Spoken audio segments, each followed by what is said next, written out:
Jumpa lagi ya dengan saya. Di video sebelum ini ya, saya bercerita tentang ketidakpuasan bekerja di suatu tempat ya. Ya begitulah namanya manusia.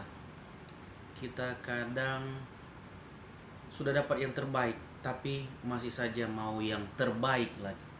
Masih mau yang terbaik. Ceritanya seperti itu, teman-teman ya. Saya sudah dapat gaji dolar saat itu, pindah lagi mau pingin yang lebih baik, dapat malah nggak baik begitu. Terus pindah lagi dapat kapal baru, akhirnya dapat informasi dari teman ke teman. Akhirnya saya tertarik lagi karena penghasilannya lebih menggiurkan. Jadi seperti itu. Jadi saya turun dari kapal yang terakhir, saya bilang kapal baru yang saya ambil di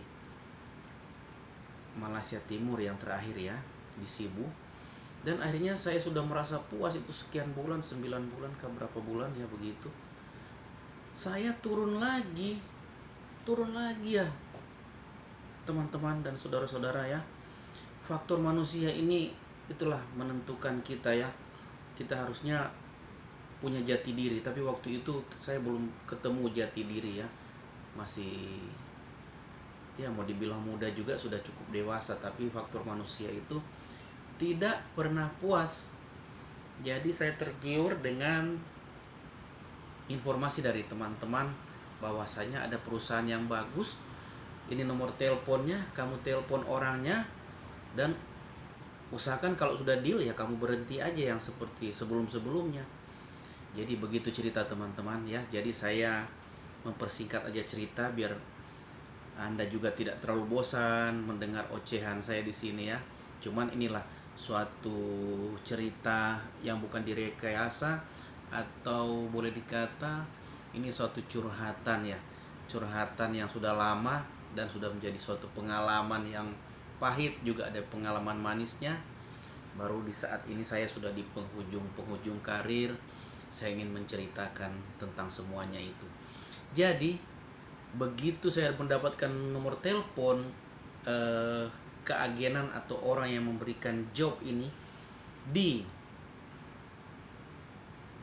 Sarawak, Malaysia Timur ya, tepatnya di kota Kuching ya, ibu kota Sarawak, namanya di Kuching.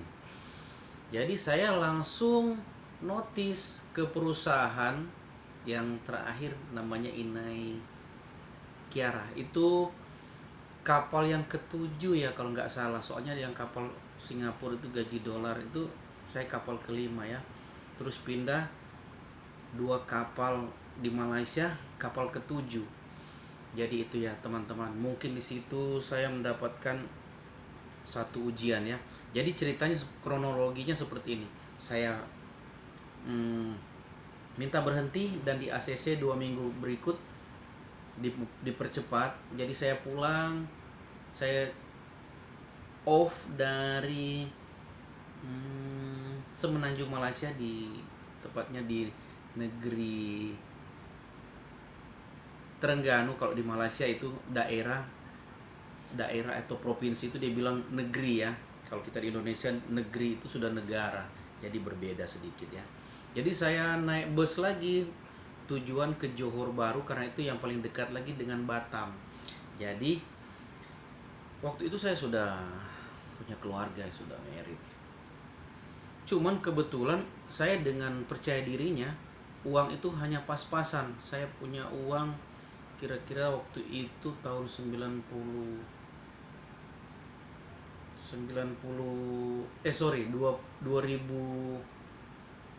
ya, 2005-an ya begitu ya, sudah lupa, 2005-an saya nyebrang ke Batam dengan mengantongi uang hanya sekitar 4 juta rupiah, 4 juta ya. Pulang dengan PD-nya saya hubungi lagi perusahaan di Kuching bahwasanya oke, kamu boleh masuk itu suatu kesalahan ya teman-teman. Jadi hati-hati kira-kira Anda kalau punya keluarga atau saudara menjadi pelaut akan keluar negeri itu jangan mudah percaya. Saya seperti ini. Biasanya kalau saya mau nyebrang ke luar negara harus mempunyai LG dan waktu itu menggunakan visa. Cuman saya karena ya faktor masih usia muda ya, masih awal 30-an, sudah punya keluarga, awal 30-an, karena sudah yakin karena Malaysia ini sudah bolak-balik saya masuki. Jadi waktu saya minta LG dan visa, dia bilang begini, gampang kok kita urus itu. Yang penting kamu masuk aja ke Kuching. Nanti di sana akan saya jemput dan kamu akan saya suruh standby di mana. Untuk pembuatan visa itu gampang. Ya. Jadi kita masuk sebagai turis. Sebagai turis ya. Jadi waktu saya masuk ke Malaysia melalui Batam ya. Melalui Batam saya terbang ke namanya Pontianak ya, ke Pontianak, Kalimantan Barat. Jadi saya terbang ke Pontianak, Kalimantan Barat dengan maksud untuk join ke Kuching karena lebih memperirit ya pengeluaran. Jadi pakai bus dari Pontianak itu saya cari travel itu dapat, ternyata memang ada bus antar negara namanya, saya naik Damri. Memang ada Damri. Waktu itu lewat perbatasan namanya Entikong. Kalau Anda pernah dengar namanya perbatasan itu Entikong. Perbatasan Indonesia dengan Malaysia di pergunungan ya. Pegunungan di antara Indonesia dan Malaysia. Oke, saya dinyatakan dapat masuk. Dan waktu itu saya menggunakan visa turis atau pelancong kata orang Malaysia ya. Jadi saya sampai di Kuching. Waktu itu sudah ada telepon ya. Sudah ada HP. Jadi saya sudah kontek-kontekan sampai di Kuching. Dijemputlah saya sama seseorang, berkenalan, namanya itu waktu itu Mr. William ya. Orang berkebangsaan Cina tapi sudah warga negara Malaysia, sudah lahir di sini ya. Saya kenal dari dialeknya dan roman wajahnya. Oke, saya dijemput dengan mobil, bawa ke hotel. Dia bilang cari yang murah aja biar kita nggak terlalu boros. Dapatlah hotel yang murah-murah ya, murah meriah. Tapi pakai AC lah, cuma ya sangat-sangat apa ya, bukan memprihatinkan, sangat sederhana hotelnya. Jadi saya masuk ke situ. Dia bilang pakai dulu uang kamu, nanti beberapa hari kamu akan saya panggil karena kapal yang akan kamu join itu masih di Vietnam. Saya berencana akan join di kapal barang ya, kapal kontainer, kapal barang. Dan saya mempercayai itu. Jadi hari berjalan hari, 3 hari kemudian saya telepon, bagaimana? Oh, tunggu lagi. Hotelnya berjalan terus. Waktu itu hotelnya seharga 40 ringgit ya. 40 ringgit tahun 2000-an itu ya sudah cukup lah. Di daerah itu banyak rumah makan di bawah. Uang yang saya bawa ini tinggal 3 jutaan. Waktu itu pesawat enggak sampai 1 juta ya, lupa saya. Uang masih ada 3 jutaan. Waktu masuk ke sana saya tukarlah ringgit semua dengan harapan kan saya paling beberapa hari aja sih, uang ringgit itu pun masih bisa saya pakai. Dan teman-teman, 3 hari kemudian saya hubungi, masih hubungan bagus. Saya pun sudah isi pulsa, beli kartu nomor Malaysia. Katanya masih di Vietnam. Jalan 3 hari kemudian, kapalnya masih sana, masih ada permasalahan muatan yang belum selesai dimuat. 1 minggu lebih saya hubungi dan sampai 10 hari uang semakin kurang loh, 40 ringgit. Kita bisa hidup berapa lama di sana? Per 24 jam hotel 40 ringgit makan saya. Dan saya bilang, bos kalau boleh kasih uang dulu untuk biaya hidup. Kamu masa sudah tidak ada uang? Coba usahakan dulu pinjam saudara. Nanti soalnya kapalnya belum masuk. Sampailah ke hari 12 saya sudah tidak tahan. Bos, to the point aja. Saya uang sudah habis. Tinggal uang 20 ringgit ya. Enggak, bukan 20 ringgit. Ada sekitar seratusan ringgit lebih ya. Seratusan ringgit lebih. 140-an ringgit di hari ke-12. Bos, bagaimana ceritanya? Aduh, sorry Cap, saya masuk akan jadi Cap. Gini, kapalnya ada masalah, ketahan di sana. Kamu belum bisa join, jadi saya pun tidak mau lama-lama. Terus bagaimana bos? Uang saya sudah masuk. Ah, itu kan kamu yang pakai uang. Masa saya mau ganti? Kecuali kamu sudah join, saya mau ganti. Wah, ini tidak pasti. Bagaimana bos? Saya tunggu berita sampai esok. Oke. Besoknya hari ke-13 teman-teman, saya sudah ikat perut ini. Uang tinggal 140 ringgit. 140 ringgit teman-teman di negara orang. Besoknya hari ke-13 sudah mau 2 minggu. Nomor telepon agen itu, ingat ya, Mr. William namanya, tapi orang berkebangsaan Cina.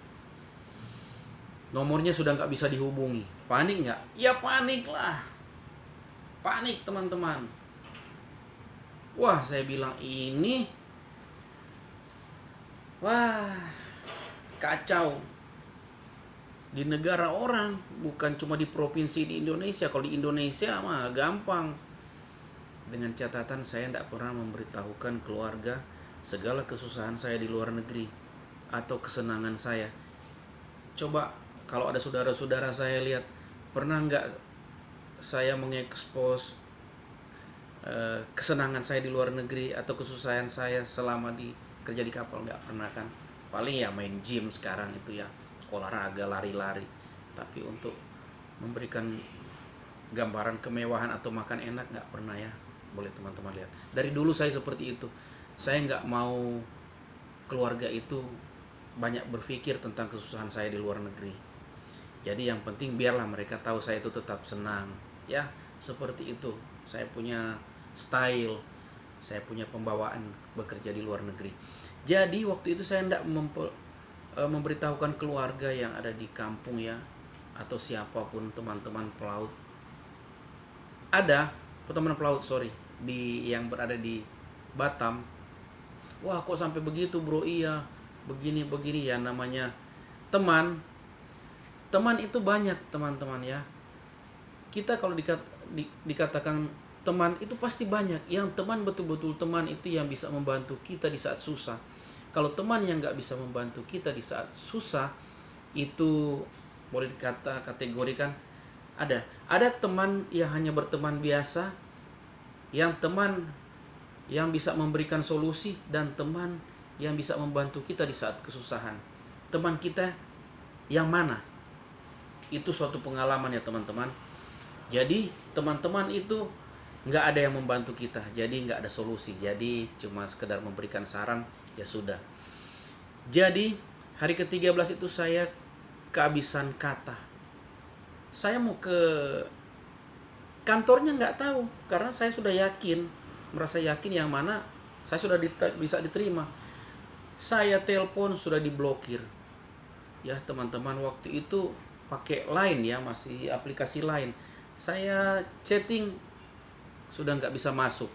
Saya pasrah. Telepon sampai tengah hari dan saya cari informasi. Kalau untuk keberangkatan bus, di mana ya, ada kasih memberikan informasi. Jadi saya naik bus dalam kota ke terminal bus antar negara. Jadi saya langsung berkemas tanpa banyak pikir. Saya sudah kesusahan, tidak mungkin bertahan lagi di situ ya. Artinya saya sudah diabaikan atau sudah ketipu. Untung saya belum memberikan cas waktu itu ya. Mau cas berapa sama dia. Jadi teman-teman, nggak apa-apa ya saya cerita agak panjang ini, karena ceritanya sangat menarik ya. Ceritanya juga mengandung bawang goreng atau bawang apa ya, seperti itu. Jadi teman-teman, berangkatlah saya. Waktu itu ongkos hanya 1 ringgit lebih karena dalam kota.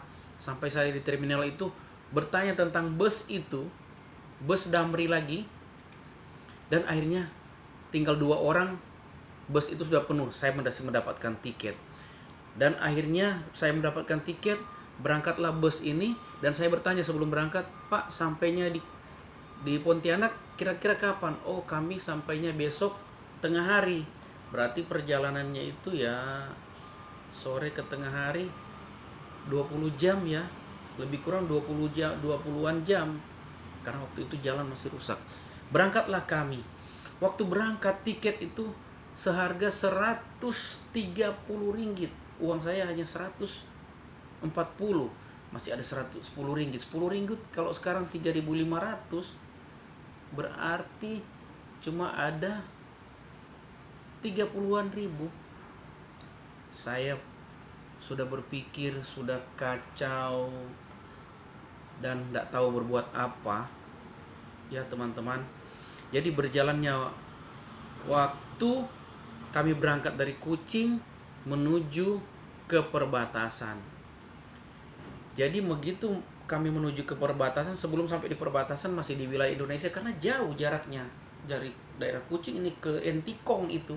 Saya jalan darat lagi lewat itu Entikong, jauh. Jadi memasuki malam jam 7.30 malam, kami singgah di rumah makan pertama untuk orang makan, untuk orang buang air ya, seperti itu biasanya kalau naik bus jauh ya. Jadi waktu siang itu saya sudah nggak makan, ikat perut karena ingat uang ini. Kebetulan memang kalau saya makan nggak cukup uang itu, teman-teman ya saudara. Jadi tinggal ada 10 ringgit. 10 ringgit ini belum dirupiahkan, masih ringgit. Uang rupiah nggak ada, habis sama sekali. Jadi teman-teman, waktu singgah ke rumah makan itu hanya saya satu orang yang nggak turun di rumah makan. Perut kosong, pikiran juga sudah kosong, kalut, kacau balau. Waktu saya nggak turun, ada seorang bapak-bapak ini berpakaian necis ya, berpakaian rapi sekali, ya celananya celana kain bahan ya, kain, kemeja lengan panjang, tapi tidak berdasi, tapi rapi, rambutnya disisir rapi-rapi. Dia naik lagi ke mobil 5 menit. Kebetulan dia duduk di samping saya waktu itu. Waktu turun, Dek ayo turun. Oh iya silakan Pak, nanti menyusul. Sudah 5 menit dia naik lagi. Pak sudah mau berangkat? Oh belum, orang lagi makan. Kenapa enggak turun? Oh enggak apa-apa Pak, biar aja. Kamu kerja di mana? Oh saya ceritakan sedikit, mau join di kapal, cuman sudah hampir 2 minggu. Akhirnya dinyatakan enggak jadi. Ayo makan, ayo makan. Dipaksa teman-teman, ditarik tangan saya, tangan kiri, ditarik, ayo makan, kalau nggak makan minum, ditarik, ayo makan. Sudah Pak, nggak apa-apa, makan. Dia langsung dipesan, Mbak ini nasi apa? Saya ambil hanya makanan seadanya, nasi sedikit dan tempe goreng tahu. Kenapa nggak makan ikan? Oh biar aja Pak, nanti nggak habis. Sini makan. Dikasih ayam. Aduh saya bilang, ini orang ya, apa yang dia inginkan dari saya? Apa lagi saya nanti ketipu?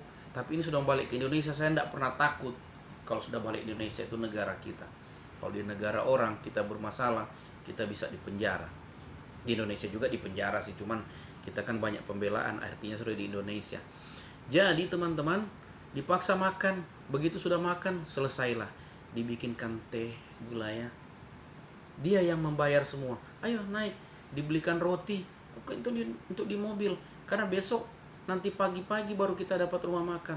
Terima kasih Pak, dibelikan roti bantal itu yang namanya, yang ada kotak-kotak seperti kotak-kotak. Jadi singkat cerita, berangkatlah kami. Di mobil sempat cerita-cerita, saya ceritakanlah keadaan saya selama di Malaysia. Dia pun merasa iba ya.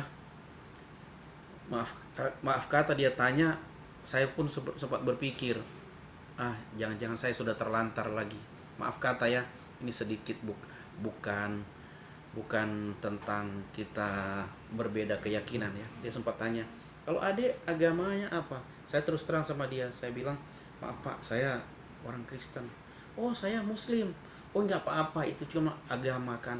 Kalau kita manusia itu sama-sama saling membantu itu biasa. Saya tanya, bapak dari mana? Dia bilang dia pengusaha kayu. Jadi pengantaran kayu dari Indonesia dia jemput di daerah Malaysia. Mungkin dia pengekspor ya. Seperti itu. Jadi kelihatan orang berada ya. Besok paginya kami singgah rumah makan jam 8 pagi. Singgah makan, saya nggak mau turun, masih ada roti itu. Ayo makan dek. Udah nggak apa-apa pak, ini ada roti, nggak apa-apa. Oh, sudah, itu roti nggak masalah. Nggak rusak kok itu. Dia panggil, pak maaf saya nggak ada uang, ini bapak panggil makan, nanti bapak sudah rugi. Ah, nggak usah pikirkan, uang ini berapa sih? Yang penting itu pertemanan kita kan baik. Wah terima kasih banyak pak ya. Dia bayar lagi makan terus. Singkat cerita kita naik di mobil, cerita. Kamu asli mana, saya cerita. Kamu mau pulang ke arah mana yang lebih dekat? Saya bilang ya ke Jakarta pak. Karena di Jakarta saya pasti punya teman. Sampailah kami di pool atau di, artinya tempat bus itu, perhentian bus dibilang pool ya. Oke. Dia sudah tahu nama saya. Kamu akan kemana? Pak saya nggak ada kemana-mana. Jadi saya cuma tanya di mana pelabuhan kapal. Oh pelabuhan kapal arah ke sini. Bapak bisa ketemu kapal-kapal. Nggak jauh kok, itu cuma dekat. Oh ada teman di situ? Enggak pak, saya nanti mau cari tumpangan ke Jakarta. Wah jangan begitu, tunggu, kamu jangan pulang. Dia telepon istrinya. Singkat cerita aja karena jangan terlalu panjang, nanti Anda bosan juga dengar cerita saya. Jadi dia telepon istrinya datang dengan anak kecil 2, anak cewek. Istrinya berhijab ya, cantik istrinya. Jadi saya pun merasa risih karena saya seorang Kristen ya. Saya pikir saya nggak diterima. Ternyata orang Muslim itu sangat baik. Kita jangan melihat dari segi agama. Mungkin sebagian orang melihat dari segi itu, tapi ini Bapak saya menilai orangnya sangat baik. Bukan Bapak itu, agama pun semua orang itu baik ya. Cuma ajaran-ajaran itu yang ada menyesatkan. Tapi Bapak ini sangat baik, betul. Sangat baik ya. Saya acungkan jempol. Kalau jempol saya ada 10, saya bisa jadikan jempol semua. Sangat baik seperti itu teman-teman. Jadi istrinya bilang, "Pak, ini siapa?" "Oh, ini teman, ketemu di jalan, dia lagi tersesat, lagi kesusahan." "Oh, Pak, begini aja. Kita taruh di hotel." Oh, saya langsung otomatis saya tolak. "Pak, jangan, saya nggak ada uang." Saya keluarkan dompet. "Pak, ini uang satu-satunya, tinggal ini, saya mau tukar kemana Pak kalau boleh." "Kenapa mau tukar?" "Saya nggak ada uang lagi Pak, soalnya saya untuk beli makan." "Ah, sudah gampang. Dicarilah hotel, namanya Hotel Melati, dekat di, kami sudah di ya, ceritanya sudah di Pontianak. Dikasih masukkan ke hotel saya dengan tarif ya 75.000, sudah bagus. Tapi hotel itu sepi karena namanya daerah Pontianak itu kan ya, kotanya kecil. Pakai AC tapi kamarnya ya sangat sederhana, ya cukup lumayan. Karena saya berpikir, wah Pak, masa saya menyusahkan Bapak? Saya kan bukan saudara Bapak. Enggak, kita ini sudah keluarga. Jangan berpikir begitu, sudah, nggak usah pikirkan. Mobilnya keren waktu itu. Mobil-mobil tahun 2000-an itu mobil apa ya, saya nggak perhatikan ya. Bagus ya, sejenis sekarang itu kayak jenis Toyota Rush atau apa ya, Avanza, seperti itu. Jadi istrinya pun nggak mewah-mewah, dikasih hotel itu. Ini uang kamu pegang 200.000 untuk makan ya, nanti besok saya kesini lagi. Wah terima kasih banyak, saya bilang. Seumur-umur saya baru ketemu orang baik seperti ini ya. Mungkin karena saya kesusahan, saya merasa seperti itu. Enggak, saya bilang, saya merasa puas dengan bantuan. Dia sudah dapat makan, saya sudah tahu arah ke pelabuhan. Sore ya, waktu itu sore dikasih makan, pergi makan dengan istrinya, dengan anak-anak. Saya malu-malu ya, namanya kita orang nggak saling kenal, cuma baru kenal di tempat itu aja. Makan saya di situ banyak teman-teman. Makan banyak, jangan malu, kita sudah kenal di mobil ya. Makan terus teman-teman. Dia antar lagi saya ke hotel dan dia pulang. Malamnya dia telepon, Pak Markus, kamu sudah istirahat? Iya, sudah mau istirahat Pak, capek. Oh, ke istirahat. Singkat cerita, paginya jam 8 dia sudah telepon. Kamu sudah mandi ya? Sudah Pak. Oke, sebentar saya akan datang. Dia datang dengan istrinya, dengan anak-anaknya masih kecil. Ayo kita jalan sedikit putar ke Pontianak. Pak, nggak usah lah, masa saya masih bukan bapak, masih capek. Nggak apa-apa, biar kamu mengetahui di Pontianak ini. Saya bilang, wah, ini malaikat dari mana yang datang sebaik ini? Waktu itu malamnya, waktu saya mau istirahat, sore ya, menjelang malam, saya jalan ke pelabuhan. Saya lihat banyak kapal-kapal kargo. Saya tidak berpikir kapal itu kemana, yang pasti ini kapal ke Indonesia, di Indonesia semua sudah. Jadi saya sudah tahu pelabuhan, arah ke pelabuhannya. Saya berpikir kalau saya inisiatifnya minta tolong ke kapal, numpang ke arah mana, ke pelabuhan mana. Yang penting saya, walaupun nanti bekerja di atas kapal untuk cari makan, saya pasti. Jadi ternyata teman-teman, bapak itu bawa jalan saya kemana-mana. Dia bilang, kita jalan jangan sampai tengah hari ya, jangan terlambat. Oh iya Pak. Saya pikir, bawa aja kamu punya tas ya, bawa aja kamu punya tas, biar kamu check out dari hotel. Saya bilang, ya nanti minta tolong antar ke pelabuhan. Jalan-jalan putar sana putar sini, sampailah jam 10-an kita makan lagi. Pak, nanti minta tolonglah saya antar ke namanya, kalau memang bapak sudah mau pulang, saya mau ke pelabuhan. Kenapa pelabuhan? Saya mau cari kapal numpang ke Jakarta. Ya udah, gampang itu. Ternyata teman-teman, singkat cerita ya, dia sudah dapat data saya, nama saya lengkap, dia sudah foto paspor saya sebelumnya. Dia sudah foto. Ternyata teman-teman, sesudah makan baru dia cerita, Markus, kamu akan saya berangkatkan ke Jakarta. Hah? Tapi Pak, dengan apa saya mau ganti dengan Bapak? Kamu itu tidak usah pikirkan ganti. Istrinya senyum-senyum aja. Ini sudah ada tiket. Kamu akan terbang jam 2 siang nanti. Wah, di situ saya teman-teman, rasa menangis bercampur baur ya. Rasa senang, rasa menangis. Saya bilang, ini malaikat, memang betul-betul malaikat Tuhan yang datang ke hati dia. Memang waktu berangkat saya selalu berdoa sama Tuhan, minta perlindungan, minta pertolongan, dan dijawab sama Tuhan, teman. Dia kasih tiket itu, saya pegang tangannya, saya taruh di jidat ya. Saya terima kasih Pak. Saya tidak pegang tangan sama istrinya karena saya tahu diri saya, karena dia perempuan, tidak boleh kita pegang ya. Itu apa, musyrik atau apa ya istilahnya, orang muslim. Saya tahu dari bapaknya, Pak maaf ya saya pegang tangan Bapak, saya ini bukan seiman dengan Bapak. Kenapa? Kamu bukan binatang atau kamu manusia, tidak masalah. Kita tidak seperti itu Pak Markus. Wah, saya cium tangan dia, terima kasih banyak Bapak sudah tolong sampai ini.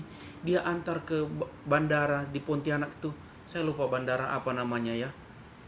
Teman-teman, luar biasa. Ini pengalaman yang luar biasa, yang mungkin saya nggak dapat 2 kali seumur hidup saya, teman-teman. Dia seorang muslim yang saya lihat, maaf kata, jidatnya itu agak hitam. Dia orang yang taat sembahyang ya. Saya bilang luar biasa ya. Ini malaikat Tuhan yang menolong saya ya. Dia tidak merasa jijik atau tidak merasa sungkan untuk menolong saya sebagai seorang Kristen, tidak seiman dengan dia. Tapi saya salut ya, orang muslim sangat baik, luar biasa. Jadi teman-teman, waktu dia turunkan saya di situ, diantar sama istri di pintunya. Tunggu Pak Markus, itu tiket ya? Betul kamu punya nama? Iya. Dicabutlah dompet sama dia. Oh bukan, istrinya keluarkan amplop. Ini kamu pegang, jangan kamu buka, nanti buka di pesawat. Pokoknya kamu ke Jakarta aja. Begitu saya tolak, jangan kamu tolak, ini berkat. Ini bukan berkat dari saya, ini berkat dari Allah. Allah katanya, dari Tuhan, dari Allah. Wah, saya kaget teman-teman. Saya hampir rasa menangis. ya. Saya nggak bisa berkata-kata. Apa yang kamu mau bilang? Aduh Pak, saya sampai nggak bisa berkata apa-apa Pak. Saya hanya bisa mengatakan terima kasih banyak atas kebaikan Bapak Ibu. Nggak apa-apa Pak. Sampai sekarang saya masih ingat namanya, Bapak Semen. Bapak Semen ya. Cuma itu aja dia tulis di kertas, nomor telepon. Apabila ada kesusahan kamu atau ada apa informasi, telepon saya, beritakan informasi kamu. Terima kasih banyak Bapak. Kamu punya nomor itu ya? Iya. Jadi berangkatlah saya ke dalam itu. Bapak itu sambil melambai tangan, kita berpisah situ. Dan akhirnya saya menunggu keberangkatan. Saya duduk di dalam, saya berdoa, mengucap syukur, dan akhirnya seorang laki-laki bisa keluar air mata. Menangis saya di dalam terminal keberangkatan, mengingat kebaikan bapak dan ibu itu, seorang muslim yang luar biasa dalam hidup saya. Saya menganggap mereka bukan manusia, itu malaikat yang Tuhan kirimkan, saudara-saudara ya. Jadi saya tidak buka, saya berjanji dengan dia karena dia mengatakan nanti buka di pesawat. Begitu tiba waktunya saya check in ke dalam dan naik ke pesawat. Begitu naik pesawat saya berdoa lagi sama Tuhan, puji syukur karena pesawat ini akan berangkat ke Jakarta. Begitu pesawat ini flight ke sekian menitnya, sudah dinyatakan oke, boleh buka seat belt. Kalau mau buka ke WC, barulah saya buka envelope itu. Teman-teman tahu apa isi di dalam itu? Uang sebanyak 1.500.000 di saat itu. Bagaimana di saat kamu nggak punya uang, di terantau orang mendapatkan uang sebanyak itu, dapat tiket pesawat lagi. Ya Tuhan, saya bilang ini malaikat apa yang datang ke saya. Rasa-rasanya saya punya hati ini ya terbang karena merasa senang sekali. Sangat-sangat senang, luar biasa. Jadi begitu kami landing di Jakarta, dan akhirnya saya itu punya teman yang saya tinggal, punya teman yang saya punya kenalan anak daerah kita juga, anak Sangir. Saya terus tinggal di daerah Jalan Gangging, jadi saya pakai bus karena saya sudah tahu lah kalau di Tanjung Priuk apa yang lebih murah. Saya pakai Damri ke Tanjung Priuk dan pakai ojek sepeda dari terminal karena saya lama di terminal itu nganggur. Dan saya masuk ke Tanjung Priuk, bertemu dengan kawan yang saya hubungi dari sana yang mana saya kena tipu. Kamu langsung ke rumah saya. Jadi teman-teman, cerita ini mengundang bawang merah yang diiris ya. Kalau kita banyak bawang merah, sebetulnya rasa menangis ya, pedih mata itu. Kalau saya mau ikutkan cerita itu ya teman-teman. Kesusahan saya cuma saya yang tahu. Keluarga tidak ada satu pun yang tahu, nothing. Jadi teman-teman, saya ke rumah dia dan saya bercerita panjang lebar. Dan begitulah ceritanya teman-teman saya kesusahan di luar negeri. Nanti saya akan cerita lagi. Saya akan masuk lagi ke Kucing itu mendapatkan job ke Sarawak. Ya, nanti akan saya cerita berikutnya. Dan akhirnya saya berangkat ke Dubai. Jadi teman-teman, cerita ini bukan fiktif ya. Ini cerita betul. Cerita bukan hoax. Jadi terima kasih teman-teman sudah mengikuti cerita saya. Ya, bagaimana menjadi seorang pelaut itu. Jadi ada seperti air pasang atau air surut di laut ya. Kadang kehidupan itu di atas, kadang kehidupan di bawah, seperti roda berputar ya teman-teman. Ingat, kita memperbaiki diri kita di saat ada kesalahan. Kalau tanpa kesalahan, orang tidak pernah mengetahui dia salah. Jadi mulai dari situ saya bertobat dengan adanya informasi yang tidak valid. Yang saya bilang sebetulnya hati-hati teman-teman ya, untuk keluar luar negeri harus lengkap dokumen. Ternyata saya sendiri yang kena karena terlalu percaya diri. Ingat, kita jangan terlalu merasa benar seterusnya ya. karena kesalahan itu terjadi dari kelalaian. Ya teman-teman, jangan lupa selalu mengikuti channel saya karena banyak cerita-cerita yang menarik lagi yang akan saya ceritakan sesudah cerita ini. Sampai jumpa ya di video selanjutnya.